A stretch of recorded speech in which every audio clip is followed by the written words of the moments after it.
So thank you everybody for joining us this Friday for our student-led journal club. I'm happy to introduce SD Alec Curtis, who joined KCU with a BS in mathematics and biology from Kennesaw State University. While there, he was the only student asked to present at the Summit Conference, in which he discussed statistical data looking at different tools for teaching and learning. He also co-presented with 3 other students at the Kennesaw State University Research Symposium on their study that investigated sleep deprivation and its effect on academic performance. Since joining KCU, he has been an active member of the Internal Medicine Club, currently serving as president of the Surgery Club, and is a research committee chair member for the American Osteopathic College of Physical Medicine and Rehabilitation. Thank you again, everybody, for joining us. I will turn it over to you, Alec. Well, thank you so much, Shelly, and thank you to Shelly for helping me put this together and help me practice. So this big shout out to her. So as you know, hello, I'm student Dr. Alec Curtis, and today I'm going to present the topic of exergaming and how it plays a role in reducing the #1 cause of preventable nursing home deaths. That would be falls. Falls are the second leading cause of accidental or unintentional injury deaths worldwide. And this is data from the WHO. So a little more, $50 billion a year is spent relating to falls in the US. 646,000 deaths again, falls globally each year. And 89% of preventable deaths in nursing homes are due to falls. But 89%, I just saw that and just mind blown. So really anything to reduce preventable deaths in nursing homes is huge research. So I just saw this topic and thought it was really fascinating. So a little more on the traditional aspect of what to do to prevent falls. Data from the WHO mentions it starts with the medical review. So this applies to every single specialty caring for, in this case, in this specific topic, the geriatric population, and looking at their medicines that also may align with the Beers criteria guideline, which is a guideline recommended from the American Geriatric Society. There's 50 plus drugs listed. They change each year a little bit, such as maybe some benzodiazepines or opiates, drugs that could increase delirium and increase risk of fall or fracture, or drugs that decrease bone growth. Are you having your patients on vitamin D, calcium, evaluating the risk for osteoporosis? Because these are all huge risk factors in terms of fatality for falls. So more on the WHO's recommendations. They recommend medical assisted devices. Do patients have walkers or canes or any sort of padding on their hips to prevent breaks? Muscle strengthening. What are they doing to strengthen their muscles? Is there balance training? Well, traditionally, there are community-based programs which incorporate fall prevention education, some yoga type exercises that are dynamic balance and strength training exercises. But this study specifically looks at the role of exergaming and its improvements compared to the traditional balance training. So now that I've introduced to you the traditional balance training, I'll talk a little more about it, but I want to now introduce exergaming.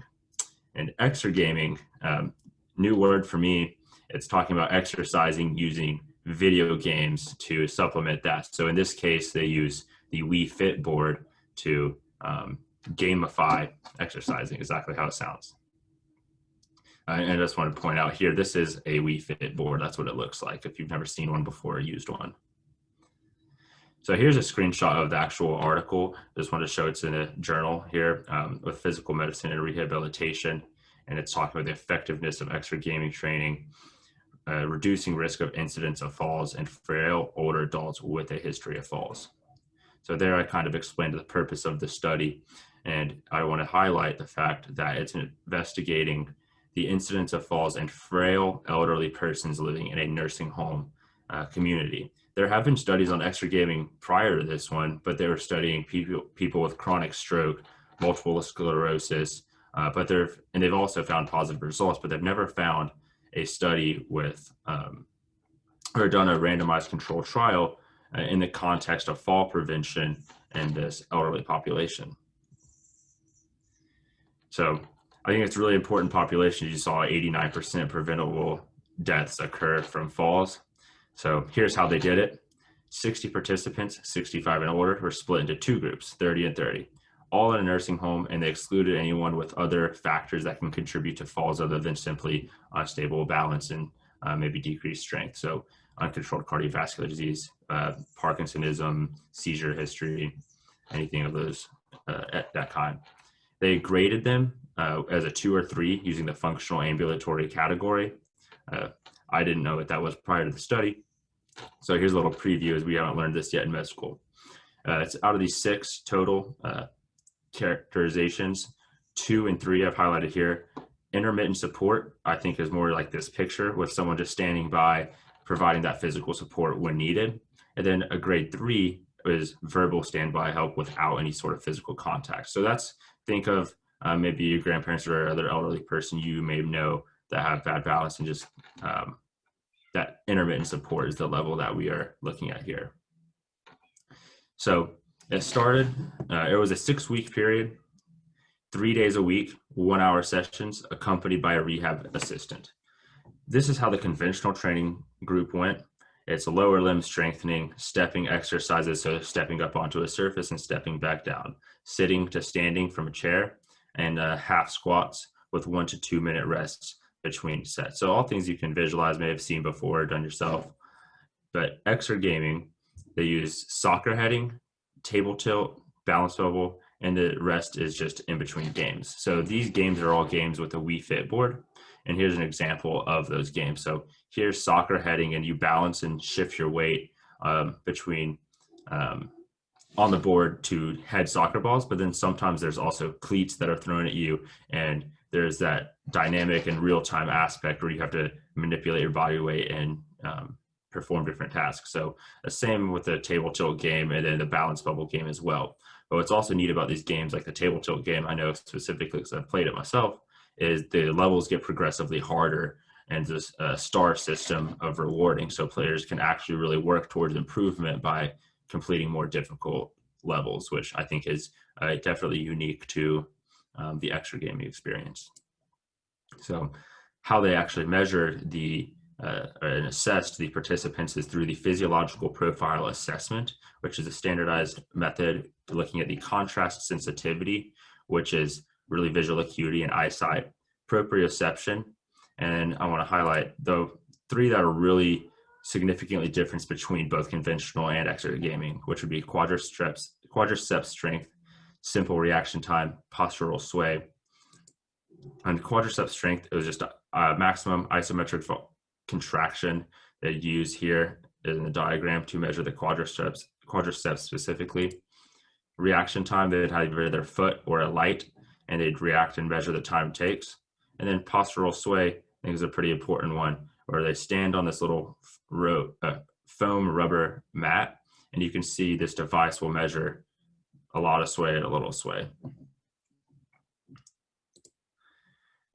So now I'll take the opportunity to talk about the statistics used in the study. And I know I'm fairly far removed from any of my statistic classes, and in med school, we're not taught statistics a whole lot.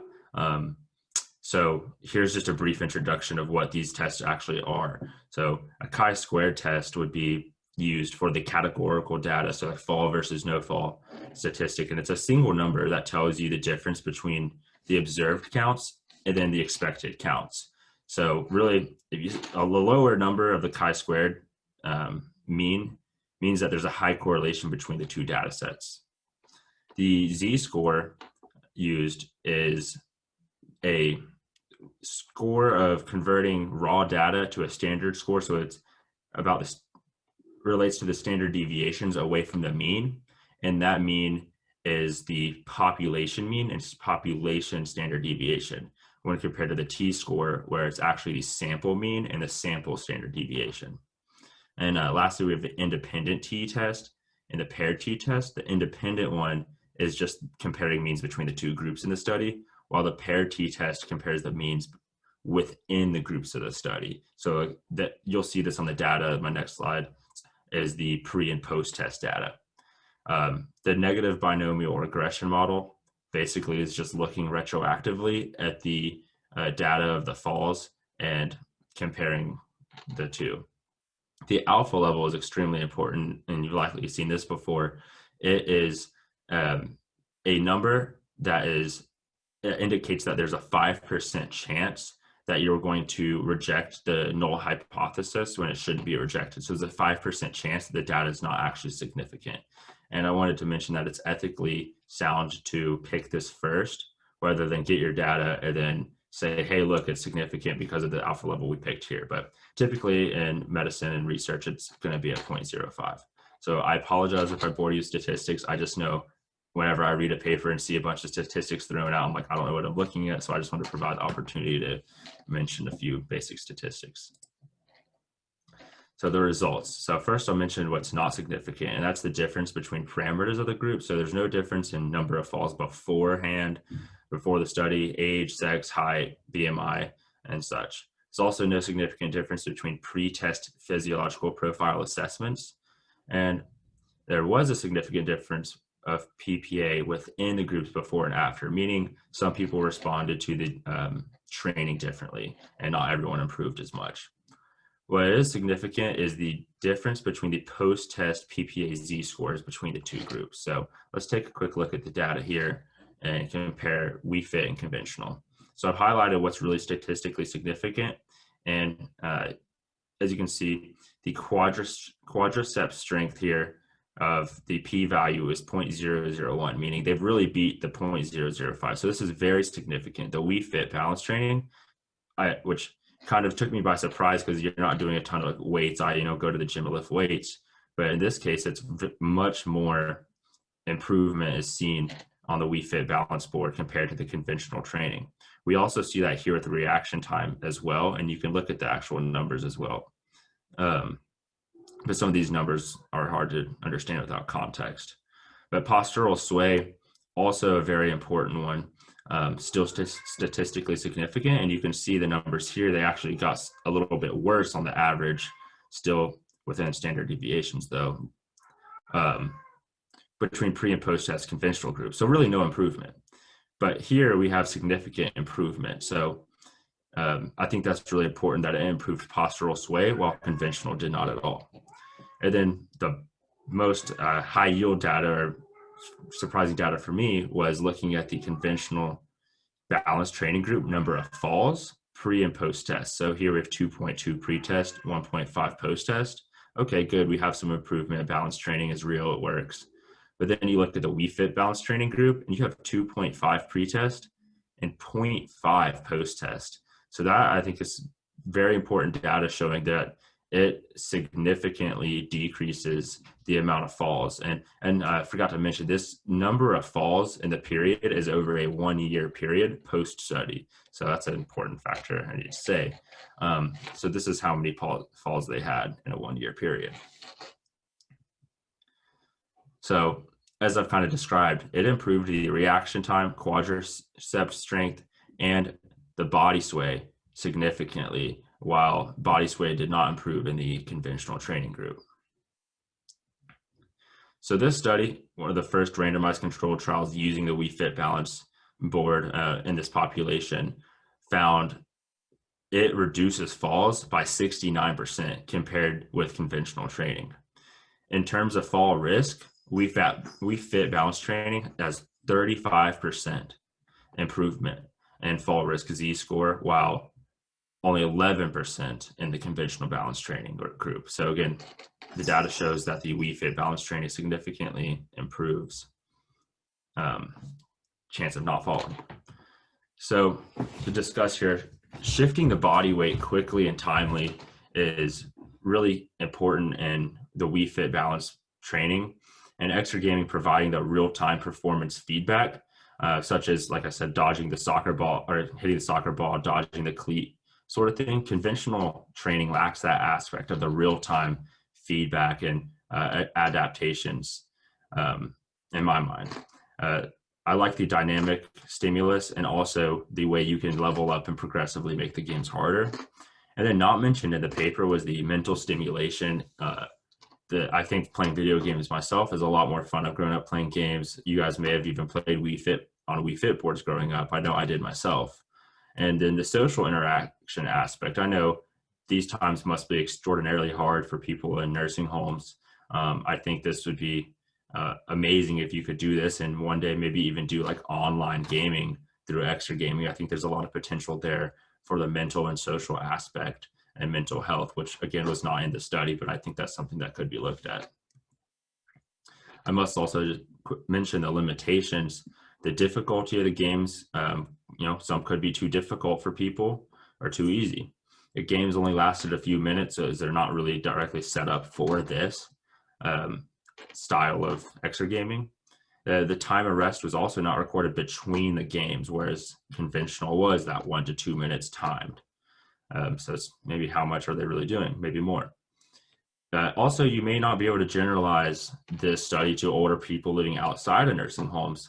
And I found this to be true in my personal life, actually. I read this paper like months ago, but this week I found out my grandparents actually use the Wii Fit board to exercise now that they're living at my aunt's house. And I was just like, what? I was talking to them on the phone this week. But I found out my grandpa's balance is just not good enough to really stay on the board and balance and play all the games. And I found like, okay, what can we do? What can we change? So I think further research needs to be done on how to adapt this to other populations. And, can we use it in pediatric population, kids with cerebral palsy or frailer adults? I think there's just so many endless opportunities that we could look at for extra gaming. So I had to, of course, show pictures. I found out my grandparents do this. So here's my grandma doing the extra gaming. Here's the Wii Fit board. This is one of our favorite games, the penguin game, balancing, keeping the penguin on. There's also yoga exercises. As you can see, they get really involved. Peaceful yoga, snowboarding you can do. See, this is just a lot more fun. And I talked to her. She loves it a lot more than the traditional balance training, which she has also done at the gym. So my final thoughts and questions for you guys. First of all, I'll show you more pictures of her really getting involved in some of the same games. Also, it tracks the BMI and you can have goals. So again, this wasn't mentioned in the study, but I thought this was cool learning from my grandma. You can really set these goals and it'll show you also where to improve on your balance, like where you're leaning most of your weight. So lots of implications, and there's more implications than the paper even mentions. But anyways, aside from that, who do we refer for extra gaming? What other populations? Where can we put the extra gaming devices and therapeutics? We could have them in our outpatient clinics, I think, pretty easily. All of you guys, physicians, no matter what specialty you have or go into, I think this is something to be aware of, and also something that you could see the ease of doing and maybe refer even to your patients themselves or talk to their family members to do this as a social gathering sort of thing. So that's all I have today. So thank you guys so much for attending. Any questions, you go ahead. I'll open the floor. Here's some of my contact information. If there are no questions, I do have some discussion questions we can go through, but that's all. Thank you. Yeah, go ahead, Dr. Johnston. Alex, how far do you need to step up to the board? Is it like an inch or 2 inches thick, or how far is it? So you can see, I don't know the exact measurement, but I've personally done the Wii Fit board and it's about, I'd say 2 inches. So okay. So if you do fall, it's not much of a significant fall off there. It's not. Now, this wasn't mentioned in the paper, but I also, from personal experience, know that you can have devices that can make the board higher up if you choose, which could increase the difficulty of like some of the step up exercises depending on what you're doing. But in this just case here, it's 2 inches. All right. And is it battery driven, digitally driven? What powers it? Yep.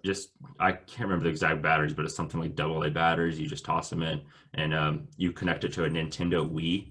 And you also have this little handheld remote, which is like a cursor on the screen that you just simply will hold in front of the screen, and like a laser pointer. It's really analogous to a laser pointer, and you point the hand of the screen wherever you want to click. And that is also utilized in the game. I see. So it's just kind of like a remote TV, like Exactly. used for television. I got you. Thank you. Yeah, of course.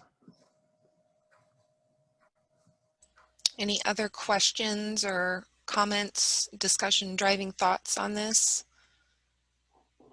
I kind of was curious too.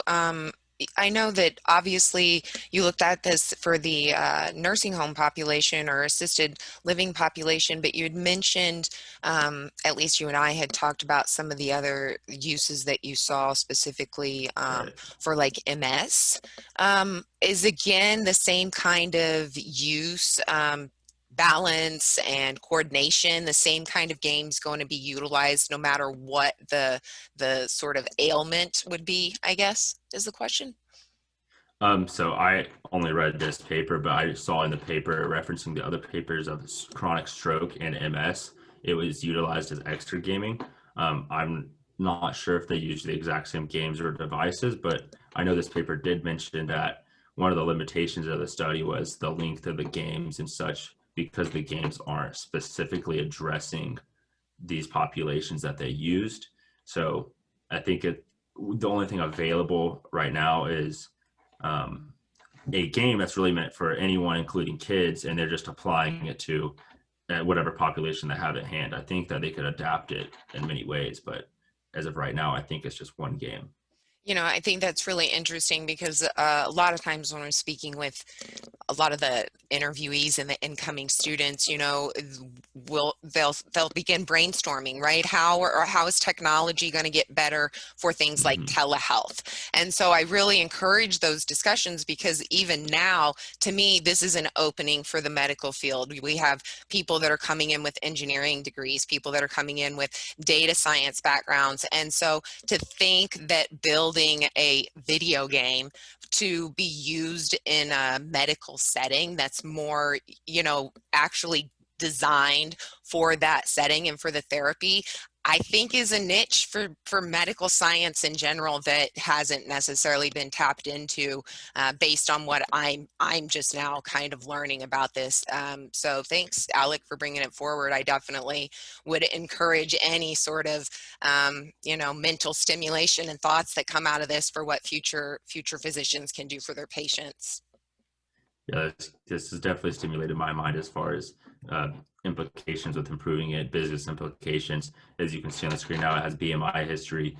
It'll tell you so much more information than that. You could have this information sent to your doctors and rehab specialists to really monitor people's improvements without them having to go into the clinic. So I think you could reach bigger populations of patients and just treat more people at a time. And having a physician shortage, really anything that helps that has a huge implication. So Yeah. I'm not exactly sure where to take this next. I know I want to do my own research one day. This may be something to really pursue my third year. So I don't know. We'll see. Yeah, I mean, to be able to even think about a telehealth visit where you zoom in with your patient and you can actually see them go through some of these movements, because even though you're not in person, you see what the video screen is telling you or what these, you know, new apps may be able to do. So yeah, I mean, I'm so excited for where technology is going to take medicine. So thanks again, Alec. Anybody Thank you else have guys. any thoughts or, you know, discussion provoking comments they would like to add? Dr. Pence? Yeah, I had just a generalized question because I don't know. You reported the reaction time has improved, which is great, statistically significant. My question is there a baseline reaction time that's been associated with falls, like a half a second or something like that? If it's delayed past this, then we know that there is an increased risk of falls. That's a great question. I didn't see in the paper mentioning a threshold level of if they have a time later than this, they have more falls. But do you want me to go back to the data page? No, I didn't see it on the Uh, data page. That's the, but I mean, I saw that, you know, the WeFit, you know, intervention improved it.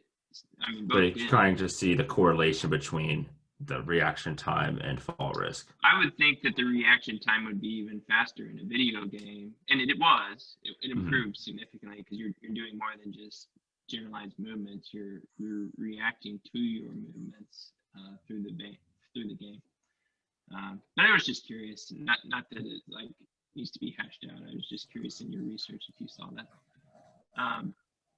Adding on to what Shelley said, though, I mean, we're seeing this in the pandemic as far as virtual exercise, you know, garage gym reviews, or now TV gyms. You know, Apple just has launched their own exercise streaming service. Peloton, you know, is really big. Tonal is another big one. I mean, those are expensive, but I think there'll be metrics out there and technology out there that will allow you to wear a wristband, and just based off of your camera and feedback from that wristband and tracking movement, it'll provide a lot of data on how things can improve. There's a whole branch, not just on exercise and reaction time and strength, which is what you were looking at, but even using Fitbits or Apple Watches to see how your sleeping habits are doing, your overall wellness score is doing. And there's several different ways you can research this in medicine, combining like biomedical science in with your practice. So this is super exciting stuff. Video games are fun though, you know, nobody likes to exercise, or at least most people, if given the chance to play video games or exercise, they would probably play video games, at least I would. But combining the two is pretty neat. So thank you. I've definitely taken a study break. Thank you for coming. Yeah, I've taken a study break and like, gym or exercise, it's a tough decision.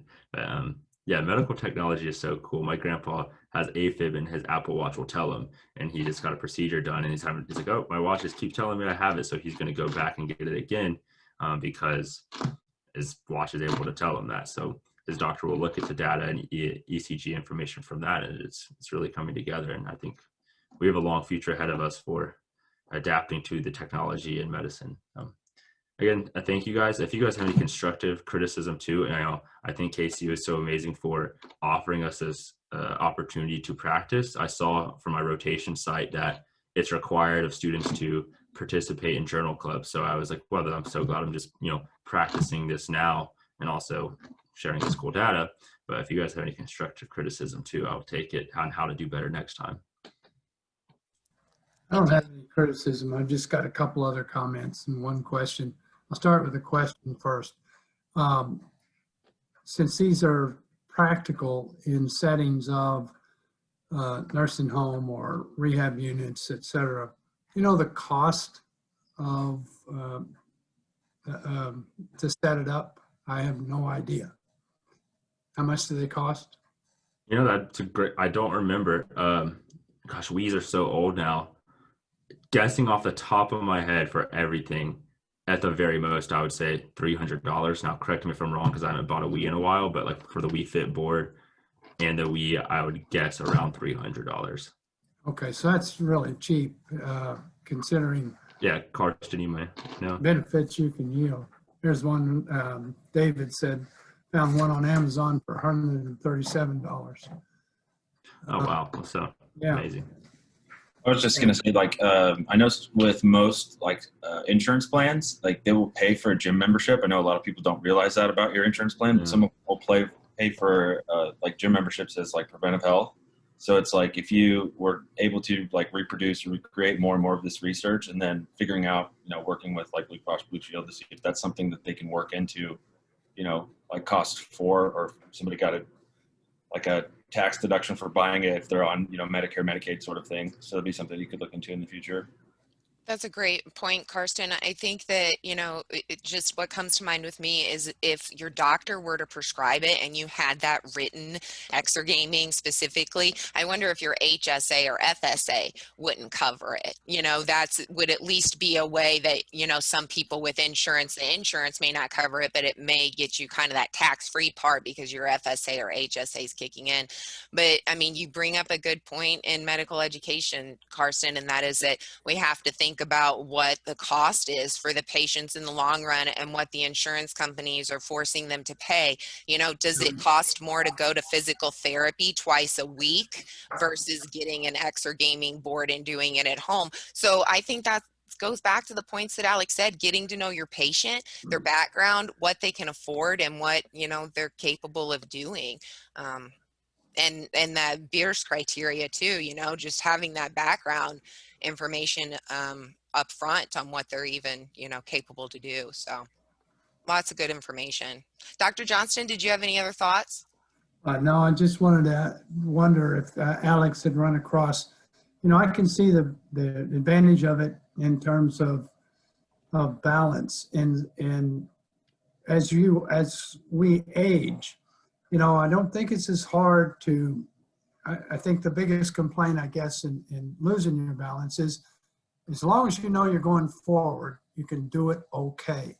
It's that lateral adjustment that you have to make a lot of times to get your balance. If you tripped on something or stepped on something, had to make a quick adjustment, that our ligaments, our legs are just not physically able to take that torque and that rotation, and hence we would fall. Not necessarily from the cerebellum aspect of it or losing your orientation, but just physically and structurally, as we all age, our muscles aren't quite as flexible, nor are our bones as strong. So we are prone. So you're absolutely right. I think this could be implemented in a prophylactic setting to, hey, this is to help keep your balance. And the biggest thing that I learned when I was practicing is the strength of the patient, their condition of the patient before the fall. You know, if you don't keep yourself agile with range of motion and functionality, that rehab is tough in a post-op setting or in a convalescent setting. That's all.